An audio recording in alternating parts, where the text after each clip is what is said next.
Delhi university की एक student हूँ और मैं स्टूडेंट फेडरेशन ऑफ इंडिया से हूँ। मेरा सवाल मुफ्ती जी से है कि इस हॉल के इस कमरे में बैठ के हम लोग रेप की मोरालिटी के बारे में फिलोसफिकली बात तो कर सकते हैं, बट असलियत ये है कि रोज़मर्रा की ज़िंदगी में औरतें रेप के थ्रू गुजरती हैं और हम लोग सिर्फ नंबर्स पे इस तरह नहीं देख सकते, क्योंकि कितनी औरतें हैं इन कंट्रीज़ में जहाँ पे आप बता रहे हैं कि केसेस कम हैं, जिनका एक्सेस है कि वो जाके केस फाइल कर सकें।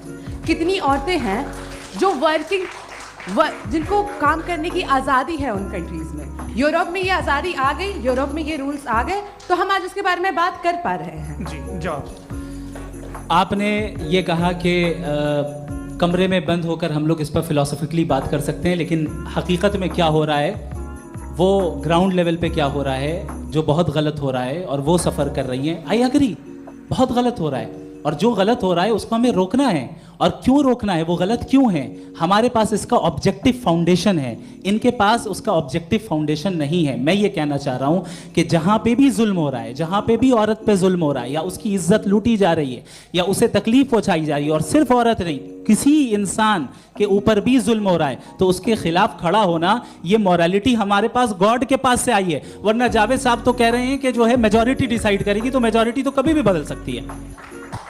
ना तो ये थोड़ी सी आपको गलतफहमी है। मैं अगर मेरे जुमले से ये मतलब निकला या मैंने कहा, तो ये जुमला मैं वापस लेता हूँ। ये मेरा मतलब ही नहीं था कि मेजॉरिटी डिसाइड करें। मेजॉरिटी डिसाइड करें तो दुनिया में बड़ी वैसे आपने कहा था ये जुमला, अच्छा हो सकता है, मैं मान रहा हूँ। बाद में रिकैप कर लेंगे। अरे एक सेकंड, मैं अपनी एक्सप्लेनेशन देता हूँ।